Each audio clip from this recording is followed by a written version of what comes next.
siguraduhin na hindi mangyayari yun. Ipaalam mo pa rin sa kanila. Baka kasi gusto rin nilang pumunta sa kasal mo.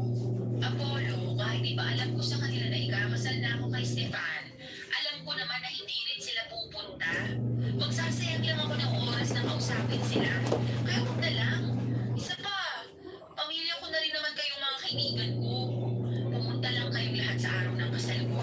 Sapat na sa akin yun.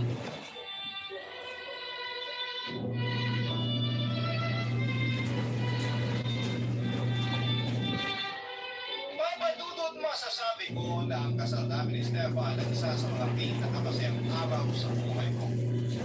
Intimate wedding ang naganap at malalapit na tao lamang talaga ang imbitado. Kasama na nga doon syempre ang mga barkada ko. Dahil para sa akin ay pamilya ko na rin sila. Naging saksi sila kung gaano masaya ng araw na yun. Naiyak pa nga ako nang magbigay na sila ng mensahe nila sa akin at sa asawa ko. Mapadudod nag-decide ako na hindi na imbitahan ng mga magulang ko dahil sigurado naman ako na hindi sila pupunta. Ayoko masira ang espesyal na araw ko at dahil ako sa kanila at ayos na yung mga tao na totoong masaya para sa akin at kasama ko sa araw ng kasal ko. Yung mga tao na hindi ko husgahan ang lalaking mahal ko. Sa simula ng pagkasama namin ni Stefan ay naging maayos na mahal ang lahat. Okay lang sa akin kahit na mas malaki ang nilalabas ko ng pera sa bahay namin dahil mas malaki rin naman ang kinikita ko sa trabaho. Ayos lang sa akin na malaman ko na malakas pala talaga siyang pag-bisyo lalo na pagdating sa alak at paninigarilyo. Okay lang basta alam ko na mahal niya ako.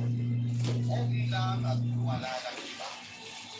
Kaya lang, ang hindi ko inaasahan noon ay nang mahuli ko siya na may ibang kinakalokohang babae.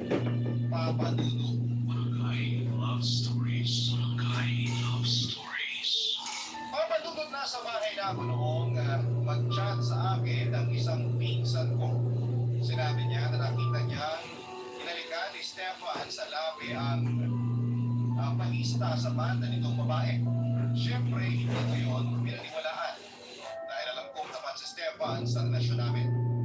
Pero nag-send ng video ang pinsan ko kung saan ay napanood ko na pagkatapos ng tugtog ng banda ni Stefan ay hinalikan nga niya ang babae sa labi.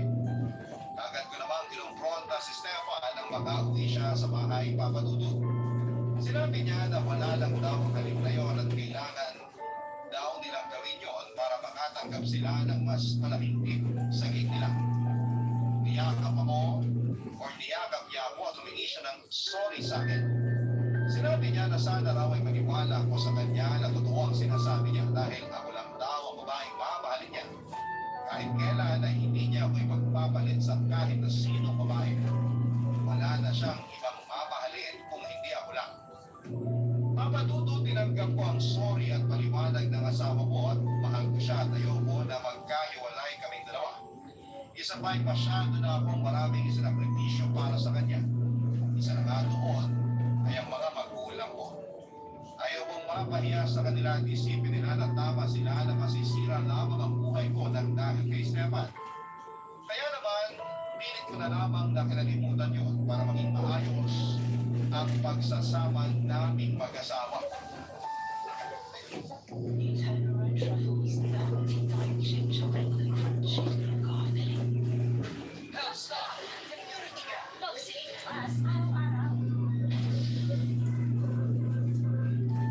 Kaya lang papatuloy nagsimula ko ng maramdaman na parang may mahina sa kinikilos ng asawa ko. Madalas kong napapansin na may kausap siya sa cellphone tapos ay mahina ang boses niya.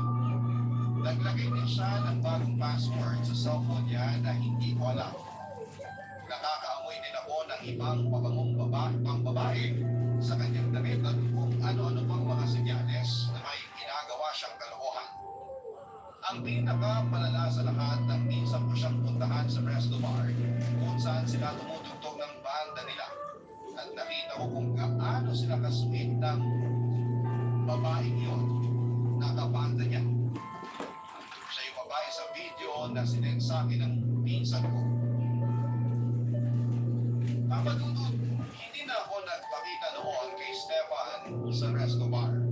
Alam ko kasi na mag-aaway lamang kaming dalawa. Inisip ko na lamang na trabaho lang talaga ang ginagawa ng asawa ko. Hayaan ko siya sa lahat ng ginagawa niya kahit alam kong may mali na. Pero habang tumatagal ay lumalala lang ang lahat. Nagsimula na akong magtulungan sa nararamdaman ko. At sa kung ano nga ba ang dapat kong gawin at ng mga panahon yon, ang mga kaibigan ko si Juno at Jaira ang naisipan kong nakita ng kwentuhan. Papaduto.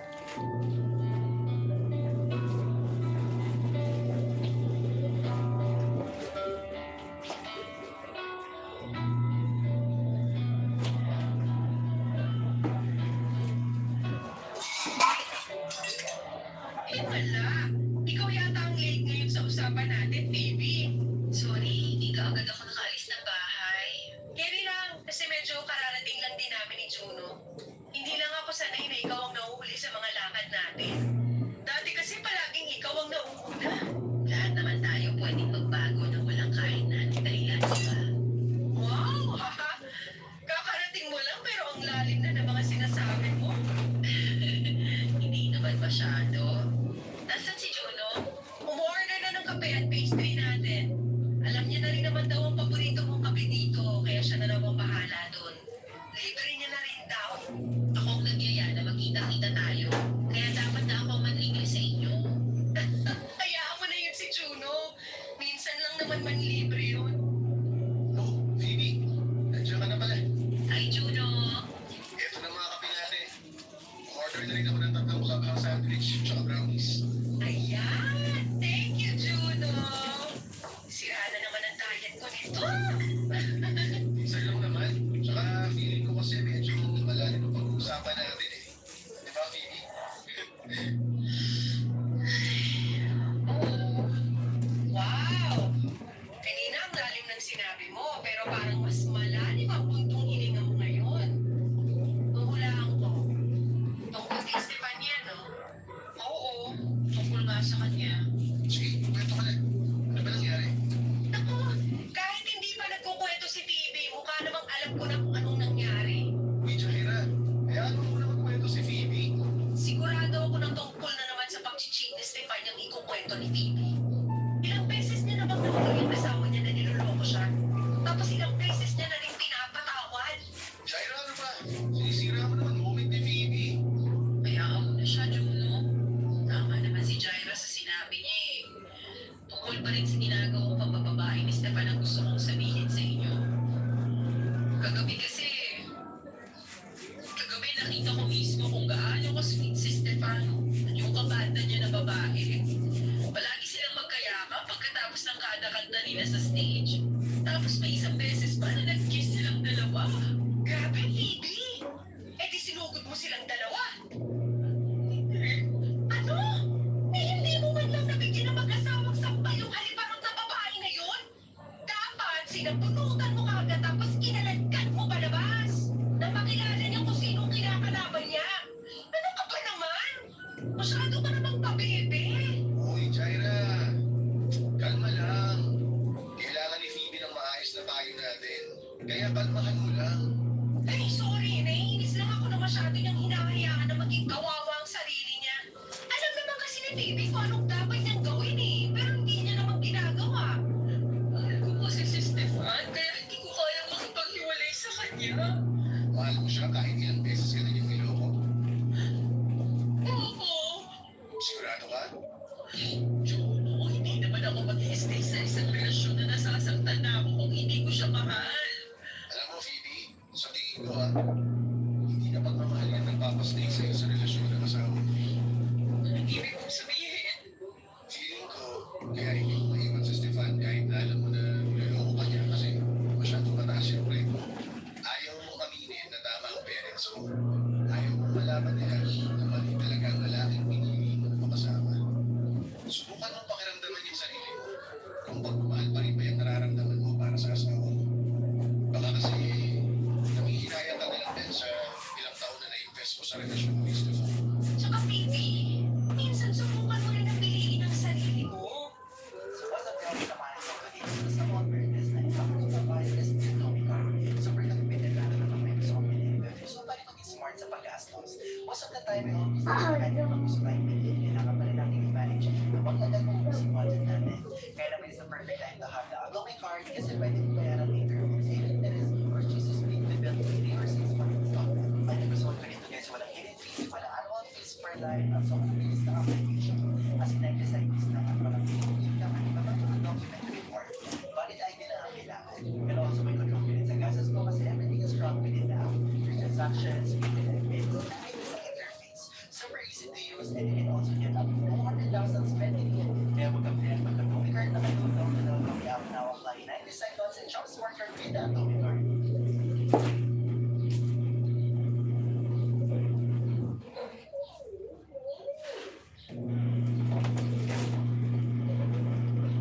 Use Sunsilk Smooth Advantage Mode for 5 times smoother, no-dye-ready fragrant hair. Huwag mo masyado ibigay sa ibang tao ang pagmamahal mo na meron ka dyan sa puso. Magtira ka naman ng para sa sarili mo. Tama si Jaira. Hindi dapat puro ibang tao ang nasa isip mo. Dapat, huwag mo rin kalimutan na mahalin ang sarili mo. Hindi mo deserve na masaktan ng paulit-ulit. Hindi mo deserve na may kahati sa puso mo kasama mo. Pag-isipan mo mabuti ang mga desisyon na gagawin mo. Pero sana, sa pagkakataon na to, huwag ibang tao ang isipin mo.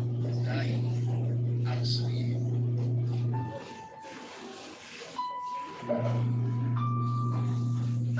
Papatulot, alam ko na tama lahat ng sinabi ng mga kaibigan ko. Dapat talaga ay hindi ko hinayaan na lumuhin ako ni Stefan. Halos harap-harapan na nga ang ginagawa niyang kasalanan pero hinahayaan ko lamang siya. Patuloy siya sa ginagawa niya dahil alam niya na hindi ko siya iiwanan dahil mahal ko siya. Gusto ko na rin talaga siyang iwanan pero sa huli mas pinili ko ang manatili sa relasyon namin dalawa. Papatutong kinausap ko noon ang asawa ko at sinabi ko ang lahat ng mga napapansin kong mali sa ginagawa niya. Ang sabi ko ay gusto ko lang maayos na relasyon at ayoko na may iba ang kahati sa puso niya. Kaya lang sinabi niya na wala naman daw talaga siyang mali na ginagawa. Masyado lang daw akong praning nagpabilis maniwala sa mga sinasabi ng ibang tao. Sinabi pa nga niya na kaya lang din daw ako ng mga magulang ko na mapapusga at mababa ang tingin sa kanya. Ang pagpunod sa ilang taon na relasyon namin ni Stefan, kasama na yung hindi pa kami kasal, pinilit ko ibibigyan ng sitwasyon niya. Pinilit ko siyang ipaglaban sa mga taong ayaw sa kanya para sa akin.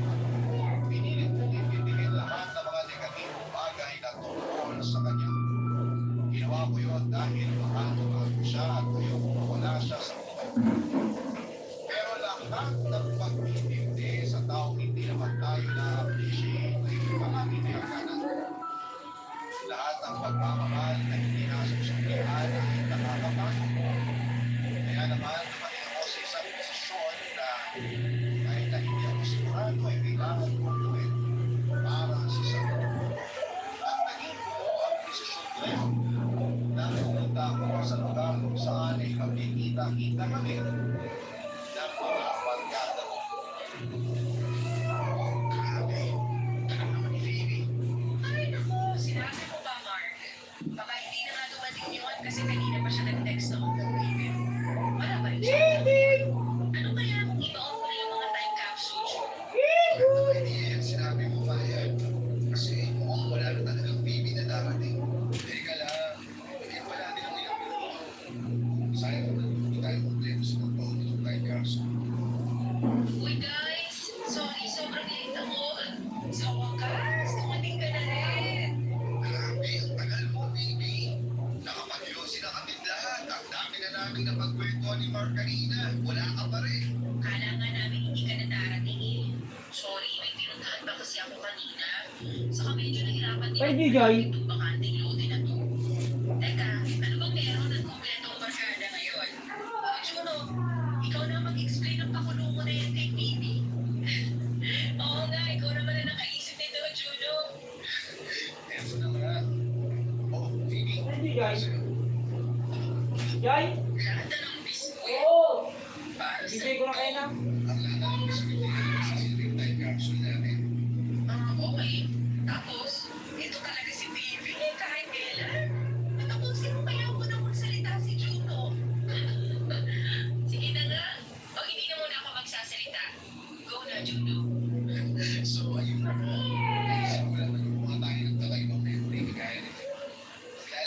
time capsule ng bagay na sumisip sa current status natin ay eventually may improve natin sa mga susunod na taon. Basta kahit na ano meron ka dyan na feeling mo importante sa'yo at sa future self mo, pwede kong ilagay dyan sa time capsule. Then, after 10 years, bukayin ulit natin yung time capsule para pag-usapan, iyakan, at pagtawalan na lang yung mga bagay na minsan nagkaroon ng malalim na dahilan sa buhay natin. Ang ganda talaga ng naisip mo na to. Sabi ko naman sa inyo eh, masarap din kasi yung may babalikan tayo na alaala pagkalumas na maraming taon. Hindi kasi natin alam kung anong pwedeng mangyari. Hindi natin alam kung sino pwedeng mawala sa atin. Basta ano man ang mangyari, babalik at babalik tayo dito. Naku, Juno. Masyado ka ng madrama. Naiiyak na tuloy ako. Si Phoebe kasi, ang tagal maglagay ng something sa time capsule. Kung ano-ano na tuloy na sinasabi ko. Oo nga, Phoebe. Tagal mo naman mag-isip dyan. Nagugutom na ako eh. Malaki ka naman gutom, Mark. Maganda na. Nakalagay na ako. Oh, teka. Bakit tinatanggal mo sa sarili mo yung wedding ring mo? Yan ang ilalagay mo sa time capsule? Oo, Jaira. Wait lang. Huwag mo sabihin sa amin na paghiwalay na ako kay Stefan. At mula sa araw na to, pipiliin ko ng mas mahalagahan at mahalin ang sarili ko. Kaya itong wedding ring namin ang ilalagay ko dito sa time capsule ko.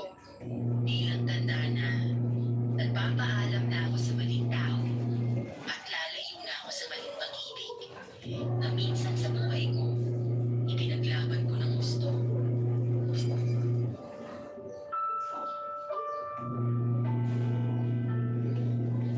Papadudot bago ako pumunta sa usapan namin ang barkada ay pinuntahan ko muna si Stefan sa rehearsal studio kung saan ay alam kong nagpa-practice sila ng ilang oras. Naabutan ko pa silang hindi naman nagre-rehearse at nagiinuman lamang ng alak sa may loob mismo ng studio. At nakita ko rin noon na nakakandong pa ang babaeng kabanda ng asawa ko. Hindi ko nagwala noon. Hindi ko sila nilapitan, hindi ko sila inawak. Nang makita nila ako ay kagad na mabumalis mula sa pagkakakandong yung babae sa asawa kong si Stefan at si Stefan naman ang lumapit sa akin. Papadunod piniling ko talaga ng maging kalmado ng mga oras na yun. Aguray ko Dahil sa totoo lang ay gusto ko nang magwala sa galit at umahiyak. Sa likid ng sakit na nararamdaman ko. Pero kinausap ko pa rin ang malwala yung asawa ko sa labas ng rehearsal studio. At doon ay sinabi ko sa kanya na tinatapos ko na ang lahat sa aming dalawa. Sumusuko na ako sa relasyon namin at oras na para palayain ko siya. Nagulat si Stefan sa mga sinabi ko at nakiusap siya na huwag kong gawin yun. Sigurado raw niya na walang kahit na anong namamagitan sa kanila ng kabanda niya. Sinabi pa nga niya na iyaharap niya sa amin yung babae at pareho silang magpapaliwanag na walang kahit na anong espesyal na namamagitan sa kanila. Pero sumagot ako na hindi nila kailangan na gawin yun. Sapat na yung mga panahon na nagbulag-bulagan at nagpilipilan ako sa mga ginagawa niyang pananakit sa akin emotionally and verbally. Nang maipauna ni Juno ang time capsule ay nagpaalam na kami sa isa't isa ang papadunod. Pero kumain muna kami sa labas ni Maya at Jaira. Ikinuwento ko sa kanila kung paano ko pinalaya ang sarili ko mula sa isang relasyon. Na ako na lamang ang nagmamahal. Nagpasalamat din ako sa kanila dahil naging malaking tulong ang payo nila sa akin ng mga kaibigan ko para malaman ko kung ano at sino ang dapat kong piliin. Sila ang nagbigay ng linaw sa isipan ko na hindi ko dapat hinahayaan ng ibang tao na gamitin, manipulahin o saktan ako. Papadudot lumaki ako sa isang magaan na pamumuhay pero mula ng bata pa lamang ako ay palagi ko nang pinupunan ang malalaking expectation ng mga magulang ko sa akin. At ang tumanda Eh, di ka magnan-up. Ali ka na. Ang lalaking mahal ko ang palagi kong ibinibigay. This time ay sarili ko naman ang pagbibigyan ko na maging malaya at masaya. Hindi ko na iaasa pa sa ibang tao ang kaligayahan ko. Papadudot na lang ang makakalagang gamit ko ay umalis na ako sa bahay ni Stefan at umuwi na sa bahay ng mga magulang ko. Binaba ko na po ang pride ko at humingi ako ng tawad kina Mami at Daddy ang naging pagkakamali ko bilang anak nila. Pero sinabi ko rin sa kanila ang hinaing ko mula noong bata pa lamang ako. Lumaki ako na palaging sinusunod ang lahat Ano ng nun? Nagsapa-sapa man nun. pati Ang na chinelas ka man. ang pangarap at gusto kong gawin sa buhay. Sinabi ko rin sa kanila at doon namin mas naunawaan ang isa't isa. Papadudot ngayon ay sa isang advertising company po ako nagtatrabaho bilang graphic artist na matagal ko ng pangarap. Ongoing na rin ang proseso ng annulment namin ni Stefan. At masasabi ko na masaya na talaga ako sa buhay ko kasama ang live-in partner at dalawang anak namin. Parte talaga ng buhay ang mga maling desisyon na nagagawa namin. Ang mahalaga, alam natin kung paano ito'y tama bago pa mahuli ang lahat. Muna kayo mga Hanggang dito na lamang po ang aking sulat, ang inyong forever kapuso at kabarangay, Baby. Barangay Love Stories.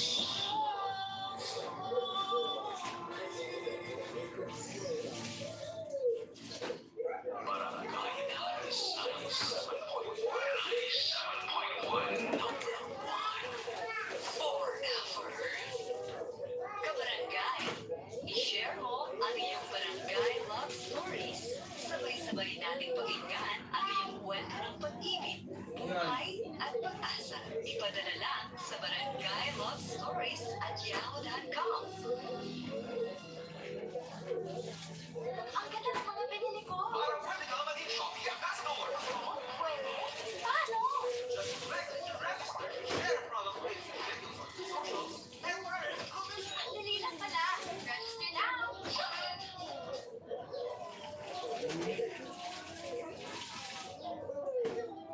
Hi, future dear. Tara, gumawa tayo ng business account. So, just download the Believe app. Input your mobile number and your email address. Just put your personal details like name and address. Of course, mag-selfie tayo. Need mo lang din ng one valid address. And lastly, one Sige, personal bagbaga ng away. And tada! Here's Nagising na done. talaga. Mag-delete account ka na. Ang bilis, di ba?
Bisingkan?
Jojo, mabisingkan? Ay, ma'am ni Aging mong tamangang kayo.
Grabe, ang bantik ko nito. Kaya.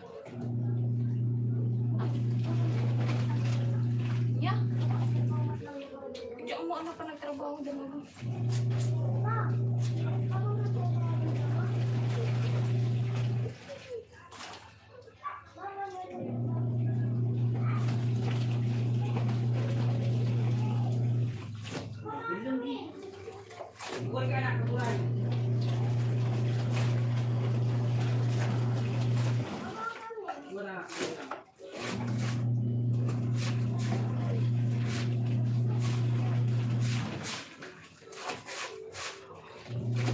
Diyan, iwan mo man tayo pag-isok. Iwadam ah.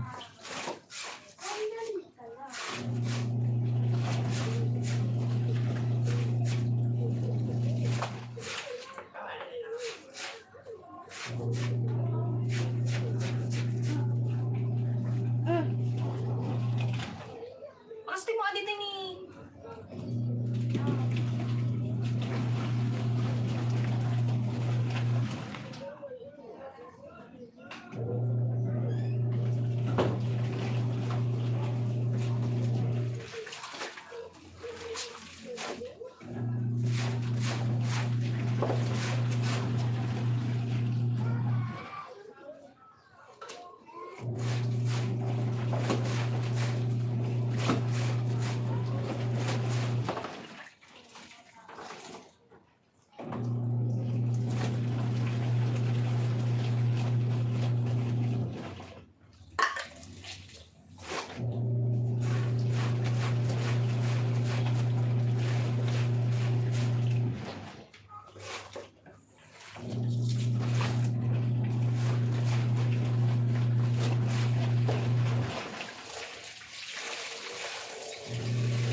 Malukong.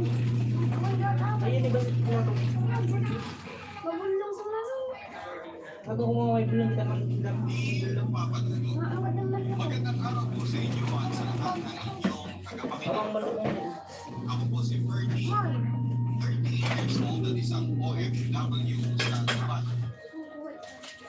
Una po sa lahat ay gusto ko po sa inyo magpasalamat dahil gusto ko po sa inyo mga loyal kapatid. At gusto ko ako po na mapakinggan as much as I can ang inyong programa online. Kahit pa paano po kasi ay napapawi nito ang kalungkutan at pangungulila po dito sa Dubai. Lalo na itong nakaraang taon kung kailan meron akong matinding Awang ngarti malukong budak ko. Nagsulpong ka. Kaldinggan mo. pero noong ako ay mag-college na ay Kartay kang tan. na po ako.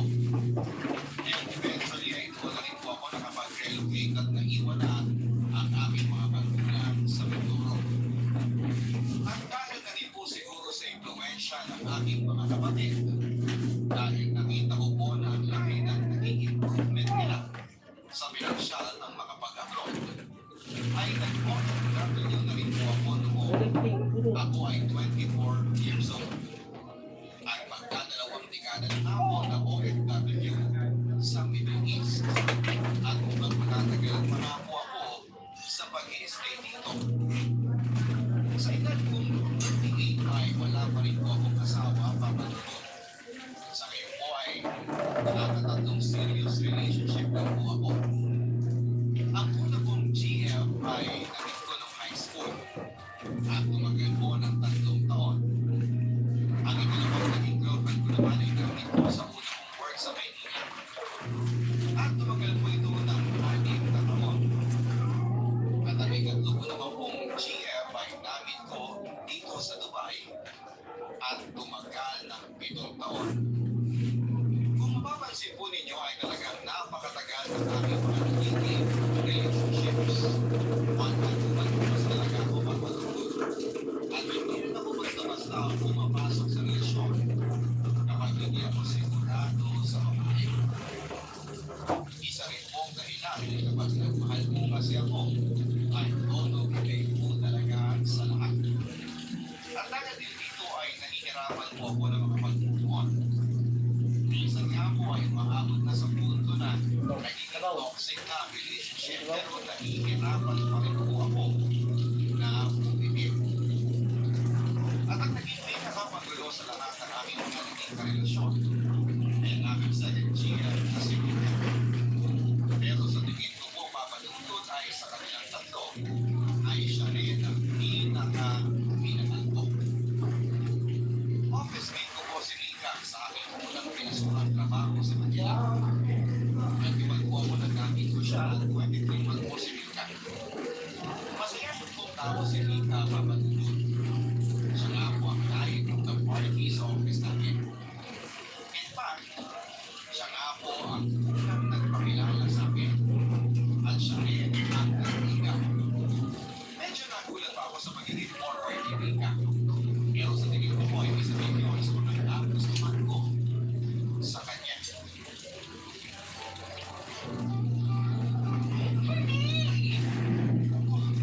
Makakalitan naman ako sa iyo, Mika.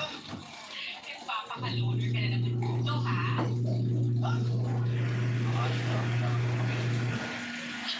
Hoy, yun lang gusto ko sa'yo eh. Weird ka. Ay, sabi na ko, ha? May ginawa ko. Oh, sige. Hindi ko matutunan ko. Para naman quits na tayo. O, yan. Hindi ko na. Hindi ako talaga. Uy, sasama ka sa company ako. Ha? Hindi. Ha? Bakit naman? Alam mo, sa kitchen. Yan.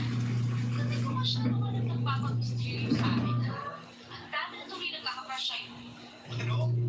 Grabe naman. Oo nga! Ang dami talaga nagkakaprush sa'yo. Girl, at least pa nga, ano? Ano naman ako eh. Uy, hindi talaga.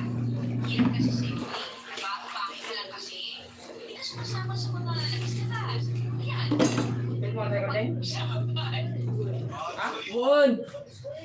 Ano naman ang pinag-chismisan niyo sa akin? Ha? Akayos na naman eh. Friday, di ba? Nagkakaroon ng okay. Ayun, sa inuman. Tapos, nag-order yung mga tao.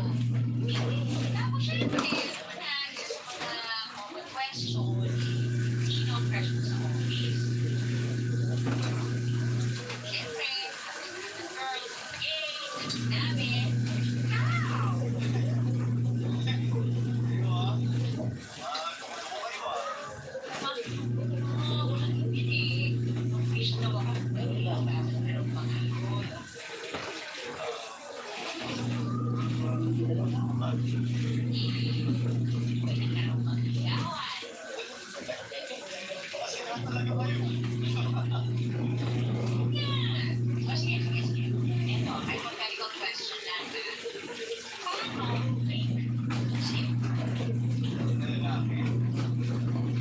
Last time I checked, late naman ako.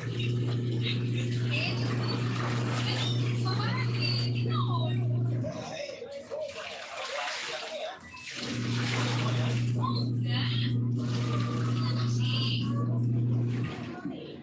Well, single naman ako. Tapos, hindi mo na naman, di ba? Hindi naman ako sagutin.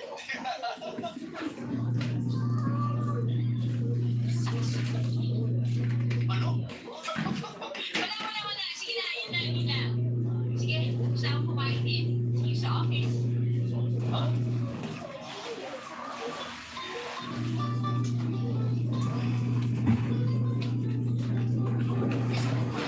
Si Rika, papadulog. At ang mga nagagawa ay kung na ito sa akin. Hindi naman po gaano pagkakang si Rika at hindi rin siya manin. Sakto lang po siya. Pero pagdating sa personality ay ito, talaga siya nakakalamak. Sa katunayan, kapag wala ka po siya sa office ay tahimik lang ang muka. Kaya talagang natagal siya ng mga tao. At pinagpagin po ni Rika ang maliligaw. Almost every day ay may bigay niya sa aking pagkain na siya mismo ang nagluluto. Isa rin nga po yun sa mga talents ni Rika. Ang mga pusay niya na magluluto. At ang sarap din sa pakiramdam na everyday ay may effort na ipagluto ang pagkain. And everyday may tao maasahan mo na magpapasaya sa'yo kung may problema na tumamo sa'yo. Hindi naman po eventually talagang nakukulong ako sa kanya. Ay, turtle. At nag-I love you na rin ako. Awanan na po ko Kay turtle. Rika. Naging masaya naman po ang pagsasama namin sa loob ng 3 taon. Nababalansin po kasi namin ang isa't isa. Si Rika ay maingay, emotional, at extroverted. Ako naman po ay tahimik lamang. Pasensyoso at introverted. Medyo sinusangalan po ng si Rika. Pero dahil hindi nga naman po ako mahilig na lumabas-labas at makihalubilo sa mga tao, ay napakadalang lang din naman po ng mga pagkakataon na may pinagseselosan siya. Ang unang naging malaking pagsubok po sa aming relasyon ay ang aking pag-abroad. Dapat po kasi ay sasama rin sa akin si Rika sa Dubai. Pero sa kasamaan palad ay hindi po siya nakapasok sa kumpanyang ina-applyan niya. Dapat nga po ay hindi na natutuloy pa sa Dubai. Pero nangihinayang din naman po kami kung i-give up ko po ang opportunity na yun. Napagkasal naman lang po namin na sunod na lamang sa akin si Rika eventually. Baka naman mamaya magbababae ka lang doon, ha? Gusto na ba? Hindi mo masabi. Alam pa lang kayo. Ang isip ko ng mga babae.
At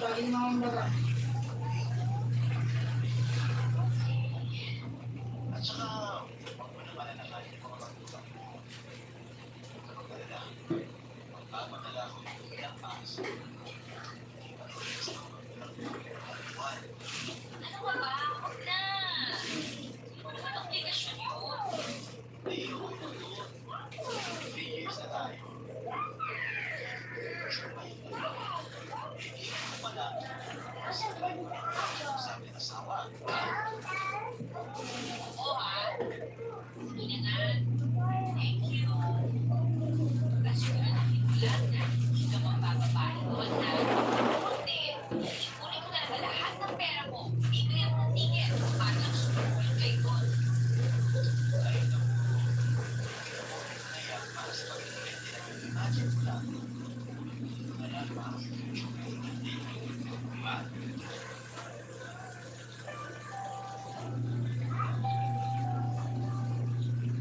Naging very challenging po ang pagkulakuan at LDR namin ng Timica.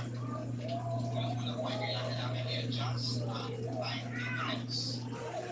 Pagkalabas po kasi sa opisina ay aming kabila sa Pilipinas dahil tayo po naman po mapuyat sa Timica. Dahil kapag po siya sa opisina kinabukasan, ay matagal na isang oras namin mag-usap. Kaya kahit na lunchtime po ay tumatawag pa ako kay Tita. Para lang ako napagsingit pa kami ng konting oras na mag-usap.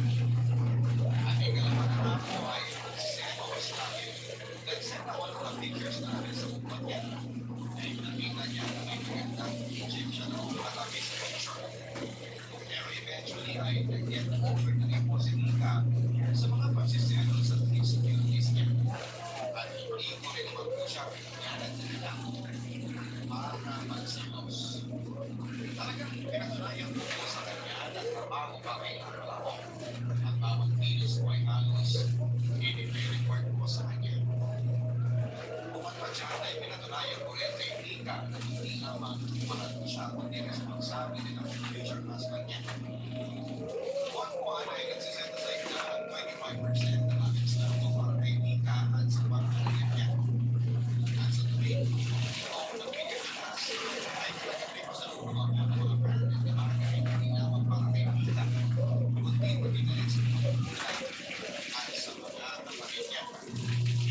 Kaya ay talagang nasusulit ang buong buwan kong bakasyon sa Pilipinas sa mga halos araw-araw na at lakad namin bibigyan. At sinisigurado mo rin na madadala ko si Nika at ang pamilya niya sa mga kaputaon na mga weekend vacation. Siyempre ay isipin ko lahat ang gastos. Magastos man papadudot ay halos kakaunti na lang tuloy ang nasisave ko. At buong loob ko naman po itong ginagawa. Dahil mahal na mahal ko si Nika. At dahil na rin napamahal na sa akin ang pamilya niya. Papadudot, naging maayos naman po kahit na papaano ang LDR namin ni Rika. Pero noong ikatlong taon ko sa Dubai at mag-29 birthday na si Rika, ay nagsimula na po kung nakaramdaman buong na pagkakita niya sa akin. Naging malayos man po sa akin ang pagbabago ni Rika papadudot. Ang una ko pong naisip na dahilan ay baka nai-insecure si Rika dahil nakakadalawang apply na po siya papunta sa Middle East. Pero palagi po siyang nauunsya din. Yung isa ay dahil may hindi siya naihabol na papeles. Yung isa naman ay dahil nagkasakit ang nanay niya ng malawa. Kaya na-late siya sa final interview. Kaya may pinaguran ng iba. Pero kapag tinatanong ko naman po siya kung ano ang problema, at palagi lang din sinasagot ay pagod daw siya sa trabaho niya. Dito ko na po naisip na baka naman may ibang nagugustuhan na po si Rika sa Manila. At syempre dahil tinabuhan na rin po ako ng pride at pagiging insecure, ay hindi ko naman po siyang kinumpronta tungkol dito. Pinakiramdaman ko na naman po si Rika at habang pinatagal nga po, ay napansin ko na parang pattern ko yung mga malaking tanong at sinasabi sa akin ni Rika. Hanggang tila kumalat dyan sa Dubai, ano ba ang laki natin? At ang makaipon ako ng sapat para sa future natin. At siguro po ay naging tanga lang talaga ako. Hindi ko po na-realize na ito na pala ang waiting ka para iparamdam sa akin. Manahinip na siya at atat ng pagpakasal. At napatunayan ko na nga lang po yun nang umuwi ako sa Pilipinas noong ika-third year ko sa Dubai. At ika-6th anniversary naman po namin ni Rika. Ano ba problema? Anong problema? Eh, kahapon pag ako galing airport. Ano naman naisip niya? Wala. Kasi wala ko rin ang buhay para sa isayaw. Kahapon at kasi lang sana tapos. Gusto kayo na nagtatapos sa iyo. Ay, i-imagine mo lang yung reaction mo na yan. Tulad din. Reaction mo.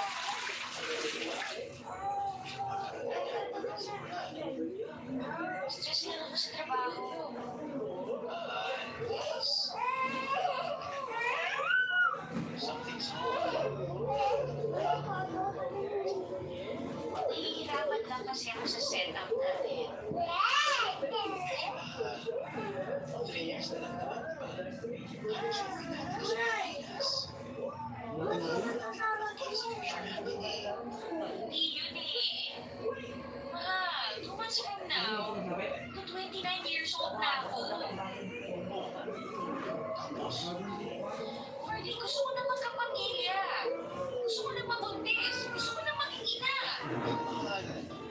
Pero, hindi pa tayo handa. Hindi biro magkaanak. Eh, magkano ba galas ngayon? Ang tuition sa nursery, sa grade school, sa high school. Mahal naman. Naiipon ko hindi pa kasi makakabili tayo ng bahay. Eh, tsaka na natin problemahin yung mga bagay na yan. Nandiyan na yung bata. Mahal, hindi yan tama eh. Mas mabuting magandaan natin ang mga kanyang desisyon sa buhay. Gusto ko rin namang mabigyan ng magandang bahay, mabigyan ng hindi. Gusto ko maging komportable ang buhay mo. Dahil, pag nagkapamilya na tayo, hindi na ang problema sa pera. Dahil yan ang pinakapangit na pakiramdam sa lahat. Hindi mo gets, Marley. Tumatanda na ako. Ako na lang ang hindi pakasal at walang anak sa mga kaibigan ko. Alam mo ba nagkikita-kita kami? Sinabi pinag-uusapan nila yung mga buhay mag-asawa, pagpapalaki ng mga anak. Hindi ako makarelate. Umakot ka nga. Huwag kang kawawa. Yung iba nga sa kanila mas bata pa sa akin eh. Huwag ka na mababay ko. Dahil dyan, Rika, ayos na lang. Habang tumatanda, mas nahihirapan ako magbuntis. Delikado yun para sa akin at para sa bata. Eh, ikaw pa naman na, inis na lang ang magiging anak natin. At least man lang sana, dalawa. Nasa nga mga 36 na nag-ibig Eh, ikaw mo lang ganon, Marty. Gusto ko yung magpapakama pa yung edad namin ang dalawa. Gusto ko, nakakarinig pa ako sa mga kwento niya. Ayoko na magkakalang lola kapag mag-aagat ako ng PTA meetings niya sa school. Kasi na yung mga ate ko eh, ulit na ako. 6 years na lang tayo, Marty. Hindi pa tayo nagpapakasal. Ano ang magkakagplano mo sa akin? Relax, please. Namadalas ako kasi sa kanila. Tapos ka sa akin. Tayo, magkakasama. Tayo, dapat desisyon natin. Nakadepende sa atin. Sa dalawa. Maging isip ang tao. Kaya natin magpapalima. So, paano yan? Hindi tayo tumba? Ganon? Eh, gusto ko na nga magpakasal at magkalanak tapos ikaw ayaw mo ba? Siguro sa akin, Awan mo dapat rin ako mag-adjust. Sige. Isang 3 years na ako sa Dubai. Ang sana sa akin, nagtinalas ka man. 2 years pa yun! Dalang. Please, Rika. Please, huwag ka na compromise. Pumayag naman po si Rika na 3 years ay lang siyang maghihintay sa akin.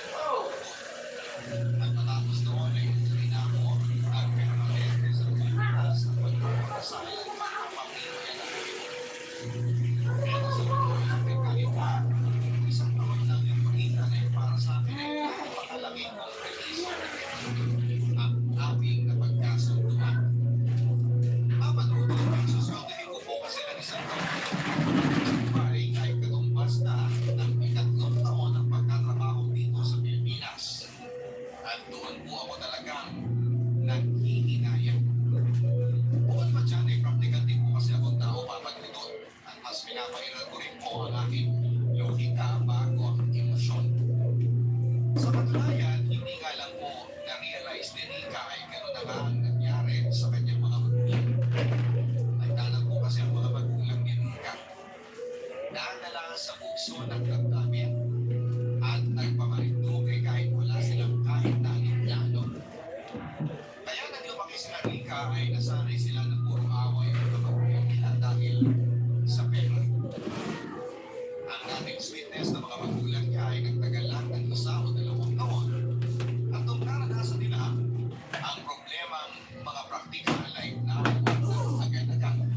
Ang magandang samahan ng dalawa at nauwi na nga sa panay-panay na away at pagmamatay ng tatay niya. Makukuha naman po na maaaring mag-impresyon sa Rika sa mga sinabi ng kanyang mga kaibigan.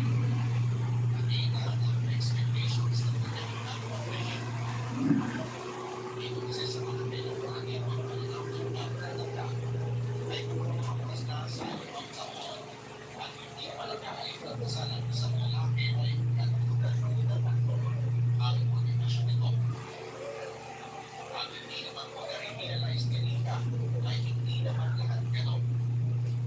Ako nila, iba ako. At sa tingin ko ay nag-prove mo naman sa kanya sa pagiging tapat mo sa kanya at sa pagbibigay ko ng sustento sa kanya at sa kanyang pamilya na seryoso ako sa kanya. Pero sa kasamaan pala, parang mas nalaigpwede ka ang pagbigay at sasabihin ng ibang tao. Kesa sa maging responsable ng pagkandaan ng aming kinabukasan. At ilang buwan nga po mula na ako ay bumalik sa Dubai ay nakaramdam ako ng paglalamig ng huli kay Rika. At sa pagkakataon mong yung papalunod ay may makaramdam ako na may ano siya.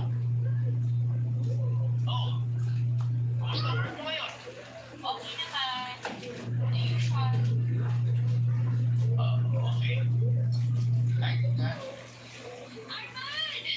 Uy, sige, ligaw ka dito. Luis kaya na. Hindi naman. Kausap ko lang si Fernie. Ay, sorry. Baka nakaka-stop ko sa'yo. Hindi. Okay lang. Sige. Mahal. Si Arman pala, yung bagong co-trainer ko dito sa office. Siya nga pala, mahal.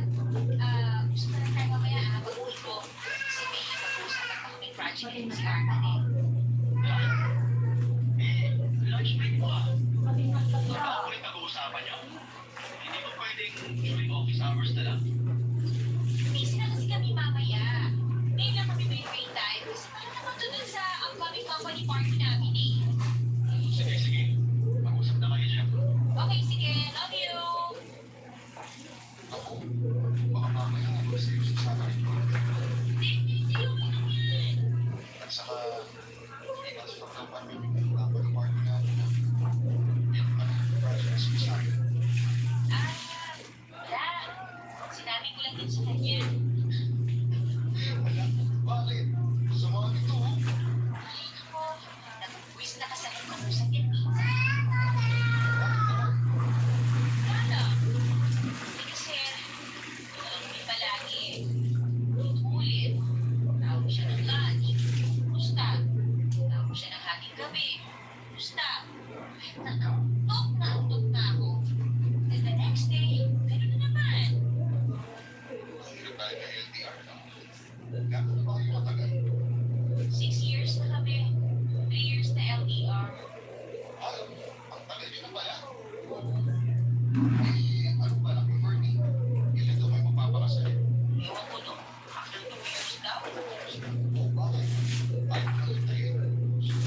Yung pag-uwi na ako. Gusto ko na mag-asawa. Sabagay. Talaga yun. Legal. Happy ka. Pero kapag ako, habang hindi pa kayo napapakasal, malayo naman siya. Boy, sige na lang. Sige na lang din muna. Ha? Ibig sabihin, Basta, buyo ka na. Hindi mo lang ako. Huwag kita lang. Carly.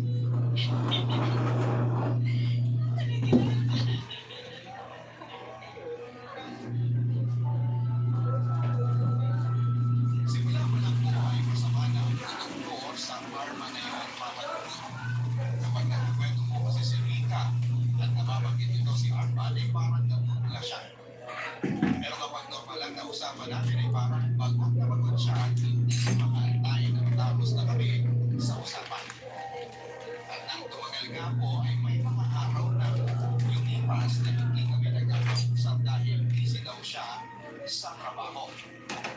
At dahil po sa pagbabago niyo kay Rika ay naging insecure po ako papalungkot.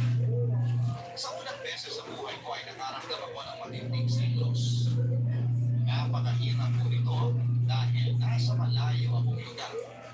At kung nainlap na nga po si Rika sa iba, ay wala akong kalaman-laman. Naging stalker din po akong bigla sa social media ni Rika na never ko bang ginawa sa tanang buhay ko. Nakapasit ako kapag may nagpo-post ng mga pictures at pinatag siya. At nakikita ko nga po na karamihan sa mga pictures ay may katabi itong si Rika at yun ay si Arman. Medyo na-insecure din po ako doon sa Arman dahil nakita ko na mas matangkad siya sa akin. Mas malaki ang pangangatawan. Mukhang maangas at itsura pa lang ay alam mo na playboy na. May mga sandali na talagang inaatake po ako ng insecurity at pagiging seloso kakadudod. At may mga times na talagang halos bitawan ko na ang lahat sa Dubai at bumalik na ako sa Pilipinas para lang malaman kung hindi po talaga ba ako sa puno ni Rika. Handa na ako ma-blacklist sa trabaho ko at sa Dubai para lamang kay Rika. Pero nilalabanan ko po ang aking insecurity at pagsiselos at iniisip ko na lang na kung talagang mahal din po ako ni Rika ay hindi niya ako ipagpapalit kahit na kanino man. Ano bang klaseng mga pagsubok o temptasyon ang dumating sa amin?